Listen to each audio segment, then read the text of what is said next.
Bonjour à tous, c'est Fred, j'espère que vous allez bien. On se retrouve aujourd'hui dans une vidéo dans laquelle je vais vous exposer la méthode que j'utilise pour former et faire progresser les jeunes joueurs issus de mon centre de formation. Pour commencer, il est important d'identifier les joueurs qui ont du potentiel. Bien évidemment, vous pouvez vous appuyer sur le nombre d'étoiles que le joueur a sur la fiche, mais c'est loin d'être suffisant. Le plus important à mon sens, c'est la personnalité, c'est le savoir-être du joueur, ce qu'il a vraiment dans la tête et ce qu'il va se donner à fond pour devenir pro. On l'espère, en tout cas, un joueur qui est déterminé, qui est motivé, qui est professionnel, comme la fiche de Jonathan Cabrol, aura plus de chances de réussir, au contraire d'un joueur comme Louis Duboc, qui lui a une faible détermination. Pour en savoir plus sur un joueur, je vous conseille d'aller dans la partie rapport et de regarder dans le rapport du préparateur les éléments pour et les éléments contre. Les éléments pour, c'est les éléments positifs de l'aspect du joueur. Par exemple, celui-ci, on voit qu'il est extrêmement déterminé et qu'il donne tout pour son équipe et qu'il a les moyens de beaucoup progresser. Par contre, sur ce joueur, dans les éléments contre, on voit que lui, par contre, n'est pas très déterminé et que ça pourrait avoir une incidence sur son jeu et potentiellement sur sa progression. Lisez bien ce qui est écrit, ça donne des informations importantes sur les aspects positifs, mais aussi parfois très négatifs, sur le développement d'un futur jeune joueur. Une fois que j'ai trouvé le joueur qui m'intéresse, en l'occurrence Tristan Bertrand Müller, je vais l'intégrer à l'équipe première. Pour cela, dans la partie progrès, vous allez l'envoyer en senior. On va donc retrouver notre jeune joueur dans l'effectif des pros. Une fois qu'il est chez les pros, ce qu'il y a de positif, c'est que déjà à l'entraînement, il va s'entraîner avec eux. Il va donc avoir à l'entraînement une opposition extrêmement importante. Mais aussi, il va bénéficier du sérieux et de la qualité de vos préparateurs. Et ça, pour sa progression et son niveau à l'entraînement, c'est extrêmement bénéfique. Ensuite, je vous conseille vivement de mettre votre joueur à disposition de l'équipe des jeunes. Comment on fait? Un clic droit sur le nom du joueur, effectif, disponible pour jouer en U19, 90 minutes. Comme cela, dès que l'entraîneur des jeunes en aura besoin, il pourra faire appel à lui. Il va donc s'entraîner avec le groupe pro et il ira jouer avec les jeunes. Il aura donc du temps de jeu et il va disputer des matchs. Et ça, c'est super important. On passe maintenant à la partie entraînement, et plus précisément l'entraînement individuel. Dans la partie poste, rôle et tâches, essayez de trouver le poste pour lequel le joueur est fait. En l'occurrence, celui-ci, il est un attaquant en retrait et soutien parfait. Il a toutes les qualités requises. Je vais donc mettre en place cet entraînement afin de valoriser et de développer les attributs qui sont relatifs à ce poste. Dans le domaine additionnel, sachez que pour les jeunes joueurs, les attributs physiques sont ce qui développe le plus vite possible.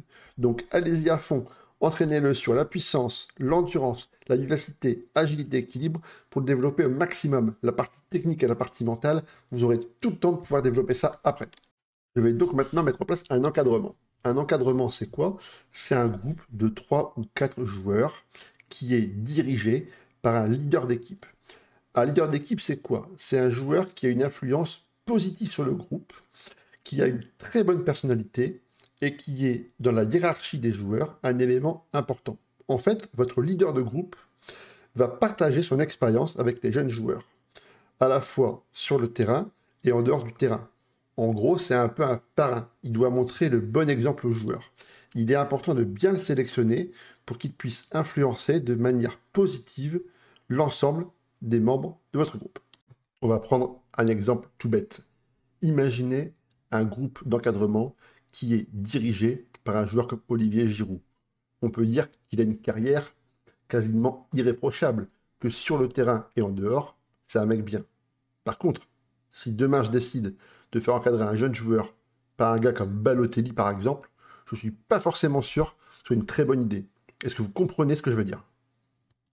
On a donc trouvé un jeune joueur, on l'a intégré au pro, on l'a mis à disposition des jeunes, on a mis en place son entraînement et on a fait l'encadrement, c'est déjà un bon début. Et j'applique cette première méthode pour tous les jeunes joueurs qui ont entre 15 à 18 ans.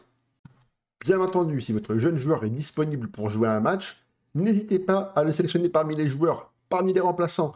Exemple, vous gagnez 3-0 un match à la 80e minute de jeu, et bien faites-le rentrer, ou même un peu avant. Et imaginez, vous jouez un match de coupe contre une équipe très faible. C'est l'occasion pour lui de disputer un match entier. 90 minutes pour un jeune joueur, c'est extrêmement important et ça va lui faire énormément de bien. N'hésitez pas à les faire jouer. Une fois que votre joueur a 18 ans, je pense qu'il est important qu'il ait du temps de jeu. Parce qu'en effet, pour qu'un joueur progresse, il faut qu'il joue. Pour ma part, j'aime beaucoup prêter les joueurs. Pourquoi? Ça me permet en fait de leur offrir une saison complète dans un club qui ont vraiment besoin d'eux. Alors pour ça, comment on fait pour prêter un joueur? C'est extrêmement simple.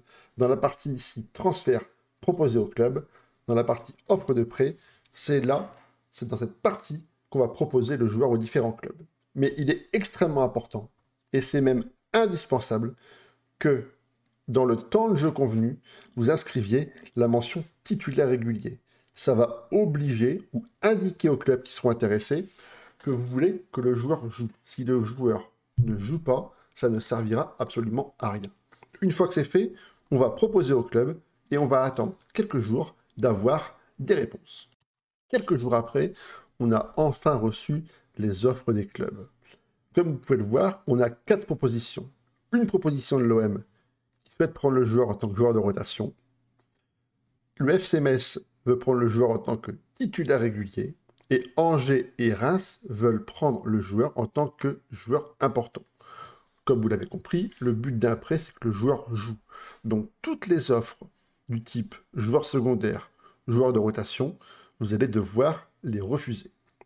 Par contre, ne sautez pas sur les petites flèches vertes pour valider toutes les offres de prêt, parce qu'en effet, il est important de choisir le bon club pour votre joueur. Comment je choisis le club? En fait, je m'impose 3 critères. Le premier critère, c'est la façon dont joue le club et quel dispositif il utilise. Le deuxième, quelles sont les infrastructures? Est-ce que c'est développé ou très peu développé? Et le troisième, c'est à quelle place les bookmakers voient-ils le club en fin de saison? Pour commencer, on va regarder le dispositif tactique de l'équipe. Bon, on va sur la fiche du club, on va dans la partie tactique et on voit que le club évolue en 4-3-3. Maintenant, on va regarder l'entraîneur, quel est son style de jeu. L'entraîneur de Metz, alors, adopte un style catenaccio, donc un style défensif. Par contre, son style de jeu préféré, c'est le 4-3-3. Alors, c'est super important. Si votre joueur est un joueur milieu de terrain axial, il va donc avoir 3 possibilités pour évoluer au centre du terrain. Donc, on peut imaginer que oui, en effet, il va jouer à un de ses rôles de prédilection. Par contre, si vous avez un joueur qui est un ailier, on va dire un attaquant intérieur droite, et que le club qui veut vous le prendre joue en 4-4-2 diamant axial, vous imaginez bien qu'il ne va jamais pouvoir trouver sa place et qu'il ne jouera pas, ou très peu, ou un rôle qui n'est pas adapté. Dans ce cas-là, je refuse tout simplement la proposition. Je vais ensuite jeter un coup d'œil extrêmement rapide au centre d'entraînement du club, dans la partie infrastructure. En l'occurrence, là, il est correct. Alors, c'est pas excellent, c'est pas extrêmement mauvais, c'est un peu entre les deux. On va dire que pour un jeune joueur en prêt, dans un club moyen de Ligue 1, c'est plutôt acceptable.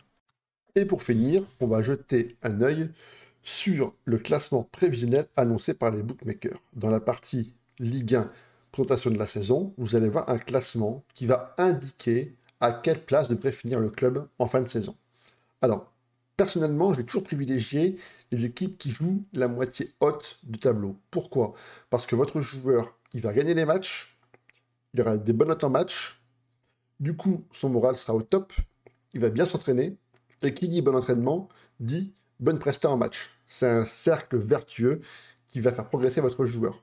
A contrario, si votre joueur lutte pour le maintien, ou qu'il perd des matchs toute la saison, il aura le moral dans les chaussettes, il va s'entraîner moins bien, et de ce fait, il va progresser beaucoup moins. Une fois que le joueur est parti en prêt, dans la partie centre d'apprentissage et dans l'onglet prêt, vous allez pouvoir voir tous les joueurs qui sont partis dans les différents clubs. Vous allez donc avoir différentes informations, notamment la progression, nombre d'apparitions, nombre de buts, les passes D et la note. N'hésitez pas à communiquer avec votre joueur. Si celui-ci réalise des bons matchs, eh bien félicitez-le. À l'inverse, s'il est très mauvais, n'hésitez pas à le critiquer. Même si vous êtes à des centaines de kilomètres de votre joueur, montrez-lui de l'intérêt. Il va se dire, ouais quand même, je suis parti en prêt, mais le coach s'intéresse à moi, ça prouve qu'il compte sur moi, et que je dois lui montrer que, soit je continue comme je le fais, je joue à fond, soit, alors en ce moment je suis pas terrible, mais je vais faire mieux pour qu'ils s'en aperçoivent. Donc allez-y, c'est important de communiquer avec vos joueurs en prêt. C'est la fin de saison et le joueur revient au club. C'est maintenant l'heure du bilan. Si le joueur a progressé, vous estimez qu'il peut maintenant avoir une place titulaire au sein de votre équipe, eh bien c'est parfait. Intégrez-le, il va jouer et il va continuer à se développer. Si par contre vous estimez que le joueur est encore un peu juste, qu'il manque de maturité ou que c'est pas encore assez complet, surtout reprêtez-le. Essayez de trouver un club peut-être un peu plus huppé, dans lequel il pourra se développer, il y aurait des meilleures infrastructures, des meilleurs joueurs à côté de lui, et dans lequel il pourra totalement éclore. Ça serait absolument magnifique pour vous. Pour conclure la vidéo, surtout, gardez bien à l'esprit que pour qu'un joueur progresse, il faut qu'il joue. Si votre joueur ne joue pas, il ne progressera jamais, et il n'atteindra certainement jamais le potentiel qu'on avait mis en lui. J'espère que la vidéo vous a plu. N'hésitez pas à vous abonner, à laisser un petit pouce ou éventuellement à commenter en dessous afin qu'on puisse discuter de la vidéo. Et si vous avez des questions, je suis là pour y répondre. Allez, à ciao les gars, à bientôt.